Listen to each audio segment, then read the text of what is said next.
અગ્નિદાહ આપે ત્યારે જ માની મુક્તિ થતી હોય તો મારી મુક્તિ કેમ થશે? આહા! અને જ્યારે દીકરો હાથમાં મસાલને લઈ પોતાના બાપને કે પોતાની માને જ્યારે અગ્નિદાહ આપતો હોય ત્યારે શું એ વેદનાએ ભરેલું, શું એ પીડાજનક દ્રશ્ય હશે, કરુણાથી આક્રંદ બનેલું એ દ્રશ્ય હશે. એ દીકરાને પોતાની માના એ ઉપકારો કેવા યાદ આવતા હશે. આજ આપણી વચ્ચે ભક્તો અમારો દાનભાઈ ઉપસ્થિત છે. આજે દાનભાઈ એમના માતુશ્રીને અહીંયા વ્યાસપીઠ પરથી બેસીને હું યાદ કરું છું અને એમના માતુશ્રીને માટે દાનભાઈ હું પ્રાર્થના કરું છું, કારણ કે અમારો દાનભાઈ તો હરિદ્વાર હતો અને હરિદ્વારની અંદર હજી તો 2-3 દિવસ કથાના વ્યતીત થાય ત્યાં તો સમાચાર મળ્યા. આજથી 20 દિવસ 15 દિવસ થઈ ગયા ત્યારની વાત. દાનભાઈ ભારે કરી તમારા માતાજીનું અવસાન થયું અને મારો ભક્તિદાનભાઈ ગઢવી ગમે એનું પહાડ કેવડું દુઃખ પડે પણ ભાંગી ન પડે, તૂટી ન પડે, પણ માના અવસાનના સમાચાર સાંભળ્યા અને ભાંગી પડ્યો. અને ત્યાં ને ત્યાં હરિદ્વારની અંદર હતા, ગંગાના કિનારે બેસીને સૌથી પહેલા એમની માતાને માટે એમણે પિંડદાન કર્યું. ત્યાં શ્રાદ્ધની વિધિ સંપન્ન કરી, ત્યાં તર્પણની વિધિ કરી. શું ભાગ્યશાળી હશે જીવાત્મા! આ બાજુ મૃત્યુ થાય અને પેલી બાજુ તીર્થ સ્થાનની અંદર એનો દીકરો એ તર્પણની વિધિ કરે, શ્રાદ્ધની વિધિ કરે, પિંડદાનની વિધિ કરે. એ માનો તો ઉદ્ધાર થાય, એ માનો તો મોક્ષ જ થાય. આજ દાનભાઈ બાને યાદ કરું છું, ખૂબ સેવા કરી. અને મને તો દાનભાઈ વાત કરતા હતા કે મારી બા ધામમાં ગઈ ને અમે શોક નથી કર્યો, અમે ઉત્સવ ઉજવ્યો છે. શું કામ ખબર છે? કારણ કે અમારા ભક્તિદાનભાઈ ગઢવી એમના માતુશ્રી 100 વર્ષ પૂરા કર્યા અને માથે 4 મહિના જીવી અને પછી પરમાત્માના ધામમાં ગયા છે. એટલે શોક નહીં, પણ તેમ છતાં માના જે ઉપકારો એ તો માં કદાચ 120 વર્ષ જીવે તો પણ એના ઉપકારને દીકરા થોડા ભૂલી શકે. એટલે આજ અગ્નિ સંસ્કાર એ મને કોણ આપશે? મારે ત્યાં તો કોઈ સંતાન નથી. દુઃખી થયો ત્યારે મહાત્માએ સમજાવ્યું કે આત્મદેવ તું ભાગ્યશાળી છો, તારે ત્યાં કોઈ સંતાન નથી. આ સંતાન જેની પાસે છે એને પૂછી લે. કારણ કે જે સંતાનનો તને મોહ છે, ક્યારેક ક્યારેક એવા સંતાનો એ મા બાપને માટે બહુ ક્રૂર સિદ્ધ થયા છે. ત્યારે મા બાપને પણ કહેવું પડે કે આ દીકરો નથી, આ તો દીપડો છે, દીપડો. સંસારની અંદર માતા પિતાને એના જ સંતાનો દુઃખ દેનારા થયા છે. ત્યારે તારી પાસે કોઈ સંતાન નથી, સારું બાપ. અને તે કહ્યું કે મારી પાસે સંપત્તિ બહુ છે પણ સંતતિ નથી. તો ઈશ્વરે તને જે સંપત્તિ આપી છે સંપત્તિનો સદુપયોગ કરી લે. કારણ કે શતેષુ જાયતે શૂર સહસ્રેષુ જ પંડિત વક્તા દસ સહસ્રેષુ દાતા ભવતિ વાનર. 100 વ્યક્તિમાંથી એક માણસ શૂરવીર બની શકે છે, 1000 માંથી એક વ્યક્તિ પંડિત બની શકે છે, 10,000 માંથી એક માણસ વક્તા બની શકે છે. અને દુનિયાની અંદર દાતાર કોઈ બની શકે છે, કોઈ બની શકે છે. તને દાતારી કરવાનો પરમાત્માએ અવસર આપ્યો છે. બાપ દાતારી કરી લે, દાતારી કરી લે. આ મહાત્માજી આત્મદેવ ખૂબ સમજાવવાની કોશિશ કરે છે, પણ આજ આત્મદેવ સમજતો નથી. એ તો મહાત્મા તમારે આગળ પાછળ કોઈ ન હોય ને એટલે તમે તો આવી જ વાતો કરો ને. તમે શું સંસારનું સુખ જાણો? એ દીકરાને ભણાવવા, મોટા કરવા, એને લાડ લડાવવા, એને વાલ કરવા, દુલાર કરવા, આ બધી તમને થોડી ખબર હોય. તમે રહ્યા સંન્યાસી, તમે રહ્યા ફકીર, તમે રહ્યા ફક્કડ ગીરધારી.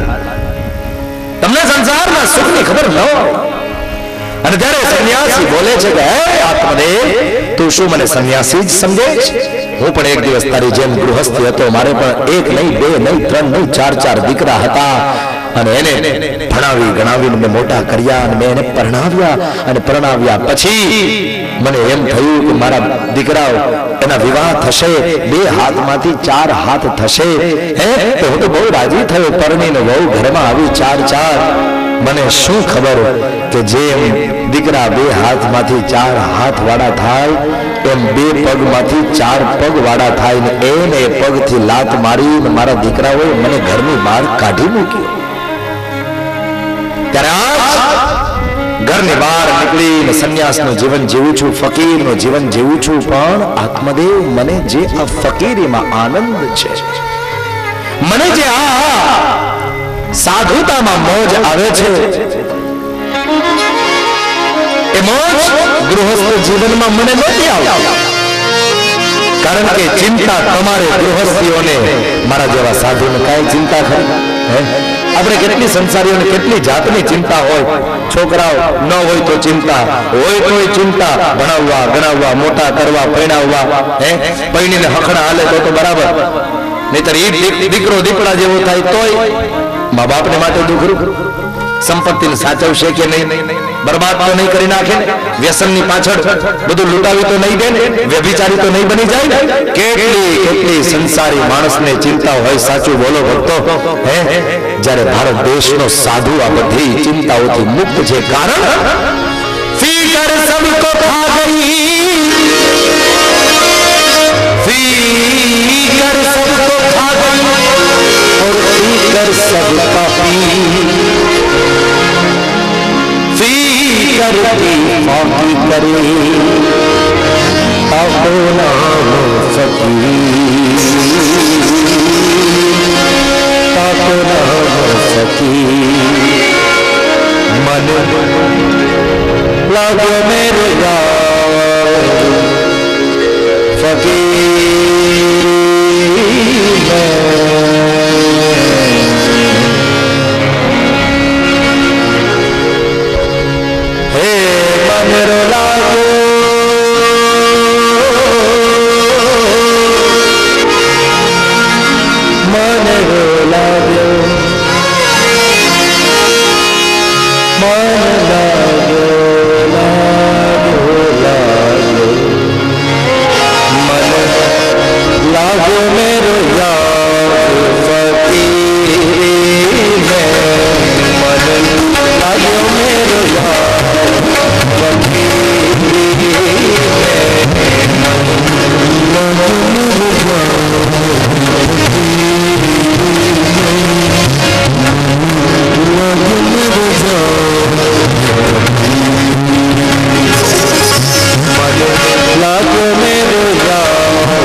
छिपले कर साहिब की बंदगी और भूखे रहो हम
भी बैठा हूं मोगा ताली पाड़ो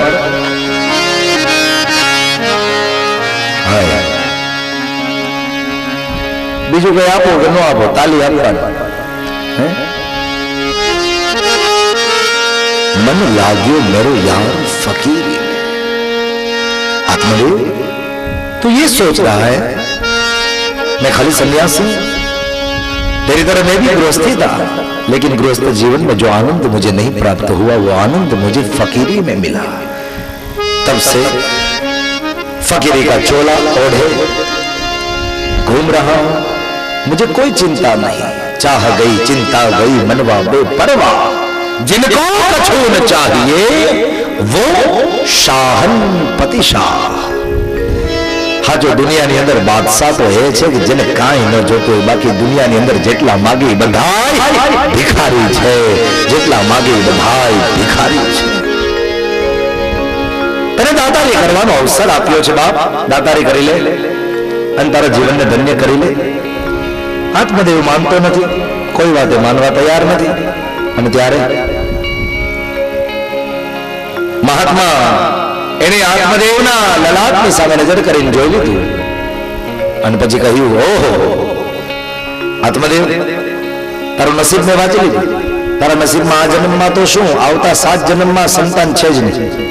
એટલે હવે મહેરબાની કરીને અજ્ઞાનતા છોડી દે અને છાનો માનો ભગવાનનું ભજન કરવા માંડ. જે મળ્યું એમાં સંતોષ રાખ અને જે છે એને પરમાત્માને અર્પણ કર. કારણ કે 7 જન્મ સુધી તારા ભાગ્યમાં સંતાન નથી. 7 જન્માવધિ તવ પુત્રો નૈવ ચ નૈવ ચ. એમ 7 જન્મ સુધી સંતાન નથી તો કે નહીં, તો પછી હવે મને મરવા જ દ્યો. હવે તમારે જીવતું રહીને કામ જ હું છે. હું તો આ જન્મમાં સંતાન માંગુ છું, તમે તો એવી વાત કરો છો કે 7 જન્મમાં સંતાન નથી, તો હવે મારે જીવીને હું કરું, મને મરવા હવે મારે જીવતું નથી.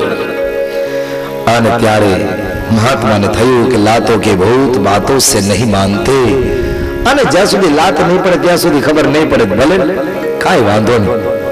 તે સંતે પોતાની જોડીમાંથી થેલીમાંથી ફળ કાઢ્યું અને ફળ કાઢીને આપ્યું આત્મદેવને. જા આ ફળ ખાઈ લે, તારી પત્નીને ખવડાવી દે, તારે ત્યાં સંતાન થશે, જા મારા આશીર્વાદ. હવે એક વસ્તુ ભક્તો વિચારવા જેવી કે એ જ સાધુ એમ કહેતા હતા કે તારે 7 જન્મ સુધી સંતાન નહીં થાય, અને એ જ સાધુ એમ કે લે આ ફળ તારી પત્નીને ખવડાવજે, આ જ જન્મે કરીને તારે સંતાનની પ્રાપ્તિ થશે. આ વાત ગળે ઉતરે એવી લાગતી નથી. શું એવું બનતું હશે કે સંતો કૃપાનું ફળ આપે અને વિધિના લેખ બદલાઈ જતા હશે? જી હા, બદલાઈ જાય. 2 વસ્તુની કૃપા થાય, વિધિના લેખ બદલી જાય છે. એક, ભગવાનના નામની અંદર એટલી તાકાત છે કે જે વિધિના લેખને બદલી નાખે છે. અને બીજી તાકાત છે સંતની કૃપામાં. જો સંતની કૃપા થાય તો વિધિના લેખ પણ બદલી જાય. નહીતર ભાગ્યને બદલવામાં બધી વસ્તુ અસમર્થ. मुरादम कहते हैं तेरा ढूंढ सीना मिटा दिल का जीना, जिन्हें पेट जीना वो आपे करेगा. मुरादम कहे जो मुकद्दर के अंदर जिन्हें का तुम्हारा मिटाया करेगा. तेरा ढूंढ सीना मिटा दिल का जीना, जिन्हें पेट जीना वो आपे भरेगा.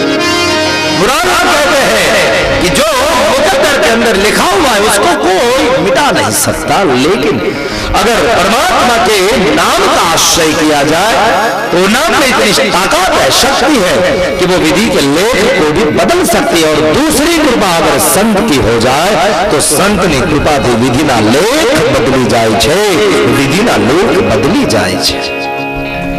संत कृपाए कृपाનું ફળ આપ્યું. આત્મદેવ હરખાતો ઘરે ગયો, પોતાની પત્નીને આપ્યું, ખાવા કહ્યું. આત્મદેવ ગયો, પત્નીના હાથમાં ફળ છે, વિચાર કરે ખાવ કે ન ખાવ, ખાવ કે ન ખાવ. કારણ કે ખાઈશ તો મને ગર્ભ રહેશે, મારે પ્રસવની પીડા ભોગવવી પડશે. ગામની અંદર અચાનક કોઈ ડાકુ આવે તો બીજા બધા તો પોતાના પ્રાણને બચાવીને ભાગી જાય, પણ ગર્ભની અવસ્થામાં હું કેવી રીતે ભાગું? અચાનક અકસ્માત ઘરની અંદર આગ લાગે તો બીજા પરિવારજનો તો પોતાના પ્રાણને બચાવીને ભાગી જાય, પણ હું કેવી રીતે ભાગું? એટલે આજ ધૂંધળા વિચાર કરે છે, ખાવ કે ન ખાવ. એટલામાં એની બેન આવી. બેન કેમ ઉદાસ છે, શું વિચાર કરે? હાથમાં શું છે? તો તારા બનેવી ફળ આપી ગયા છે, ખાવાનું કીધું છે, ખાઈશ તો મારે ગર્ભ રહેશે એમ કહેતા હતા કે દીકરો થશે. પણ હું વિચાર કરું છું કે ખાવ કે ન ખાવ, કારણ કે મારે પ્રસવની પીડા ભોગવવી નથી. ગામની અંદર અચાનક આગ લાગે તો શું થાય? ઘરની અંદર આગ લાગે તો શું થાય? ડાકુ આવે તો શું થાય? વળી મારે પ્રસવ પીડા ભોગવવી પડે, મને આ મંજૂર નથી. શું કરું? વિચાર કરું છું, એટલા માટે ચિંતા કરું છું. તે ધૂંધળીની જે બેન છે એને કહ્યું કે તારી પાસે ખાવાનું ઘણું બધું છે, પણ ખાનાર કોઈ નથી. અને મારે ત્યાં ખાનાર જાજા બધા છે, પણ ખાવાનું કાંઈ નથી. આજો એ ધુંધુલીની બેન જ્યારે આવી ત્યારે બે છોકરા પાછળ આયલા આવતા હતા, બે આગળ આયલા જતા હતા, એક કાખમાં તેડ્યું હતું ને એક પેટમાં હતું. આટલા તો સંતાન હતા ધુંધુલીની બેન. તે કીધું કે મારે ત્યાં ખાનાર જાજા બધા છે, ખાવાનું કઈ નથી. તો એક કામ કર, હું તને મારે ત્યાં દીકરો થશે, દીકરો તને આપી દઈશ અને બદલામાં તું મને થોડું દ્રવ્ય આપી દેજે. તારું પણ કામ થાય, મારું પણ કામ થાય. બંને બહેનોની વચ્ચે સોદો નક્કી થયો. ગર્ભનો ભંગ કરવા લાગી છે, આડંબર સ્વાંગ રચવા લાગી છે. પેલી ધુંધુલી સમય વ્યતીત થવા લાગ્યો. છાનો માનો એ ધુંધુલીની બહેનનો દીકરો ધુંધુલી સુધી પહોંચાડવામાં આવ્યો અને સમાચાર આત્મદેવને ફેલાવવામાં આવ્યા કે તમારે ત્યાં દીકરાનો જન્મ થયો છે. પેલું ફળ જે હતું પરીક્ષા કરવા માટે આંગણે બાંધેલી ગાય હતું એને ખવડાવી દીધું. તે ગાય ખાઈ ગઈ. સંત કૃપાનું ફળ હતું. એ ફળ પોતાની અસર બતાવે એટલે ગાયને પણ ગર્ભ રહ્યો અને ગાયે પણ બરાબર એ જ સમયે બાળકને જન્મ આપ્યો. વાછડાને નહીં, બાળકને, કે જે સમયે ધુંધુલીની બેનનો છોકરો છાનો માનો પહોંચાડવામાં આવ્યો. બે છોકરાના, બે દીકરાના જન્મના સમાચાર એક હારે બેઠા છે આત્મદેવ. ઓહો, ભાગ્યશાળી છો આત્મદેવ, ધન્ય ભાગી છો તમે. આ તો તમારું નસીબ ઉગડ્યું. આ તો તમારે ઘેર સોનાનો સૂરજ ઉગ્યો છે બાપ. તમારે ત્યાં એક નહીં બે દીકરાને જન્મ થયા છે. અરે તમારી પત્નીએ એક દીકરાને જન્મ આપ્યો છે. તમારે આંગણે બાંધેલ ગાયે પણ એક દીકરાને જન્મ આપ્યો છે. અને આત્મદેવના હરખની કોઈ સીમા ન રહી. બહુ રાજી થયા, બહુ રાજી થયા. અરે માયગો તો એક અને સંતની કૃપાથી બે મળ્યા. આ સંતની કૃપા છે, આ સંતની કૃપા છે. બહુ રાજી થયો. આખા ગામમાં પતાસા પેંડા વેચ્યા છે. હવે સૌ કોઈ ગામના લોકો પ્રત્યક્ષમાં પણ પ્રશંસા કરવા લાગ્યા ને પીઠ પાછળ પણ પ્રશંસા કરવા લાગ્યા કે ખરેખર ભાગ્યશાળી છે આત્મદેવ, કમાલનો બ્રાહ્મણ છે. ભગવાને એક સમય ન દીધું તો ના દીધું અને દીધું તો બે દીધા. કમાલ છે. લોકો એના ભાગ્યની પ્રશંસા કરવા લાગ્યા છે. આત્મદેવ બહુ રાજી થયા. છોકરા મોટા થયા, નામકરણ સંસ્કાર કર્યા.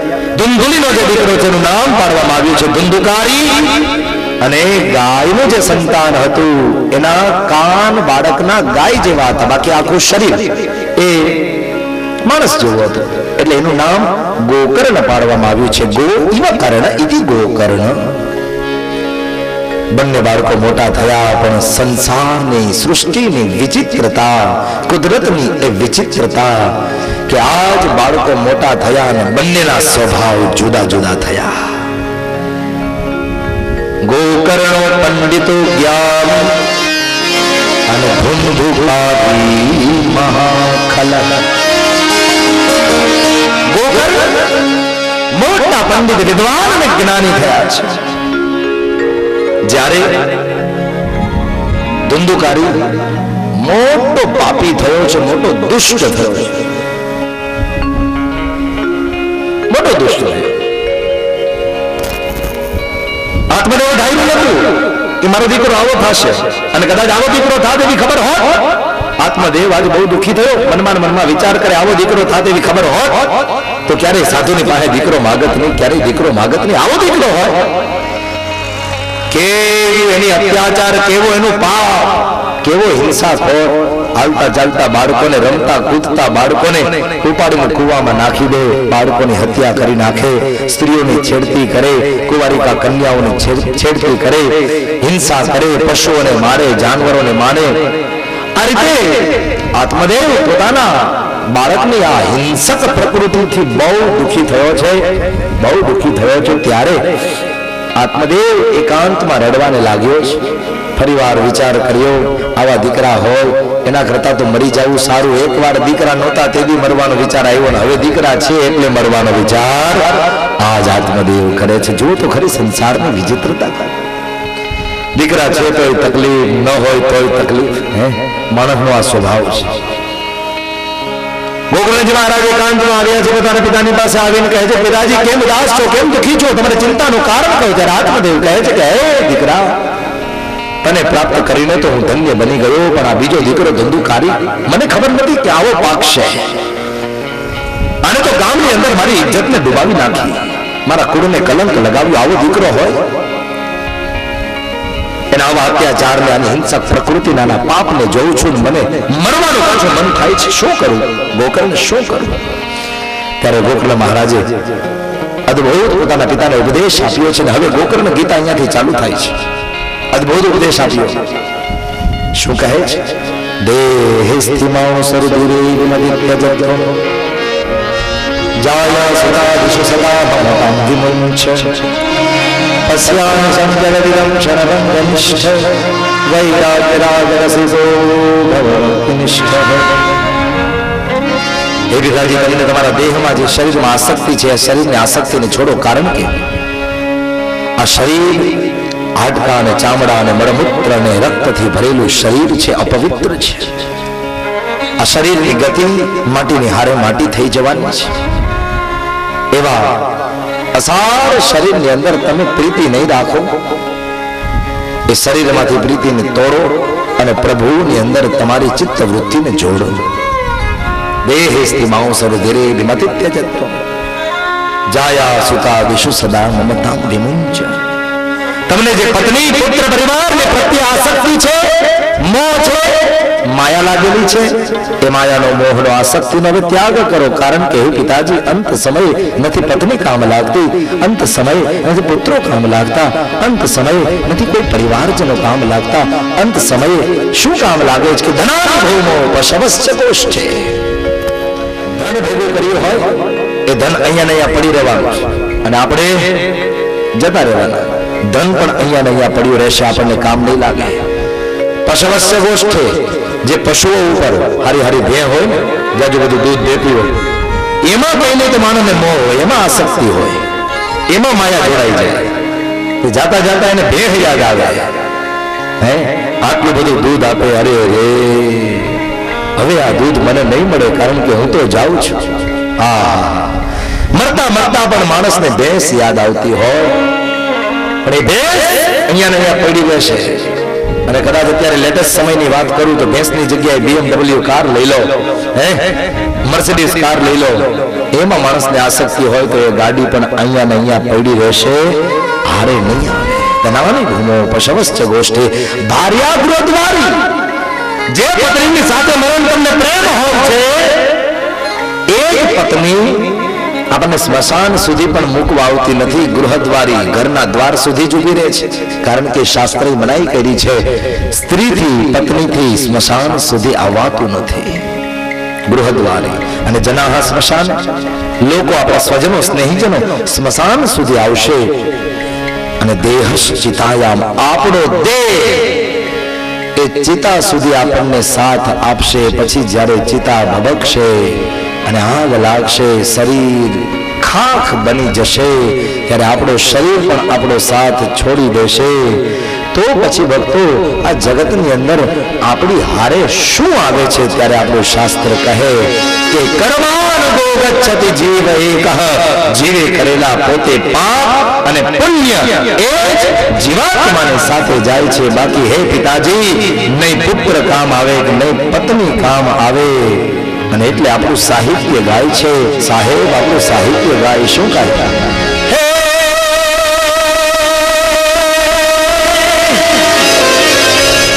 કોના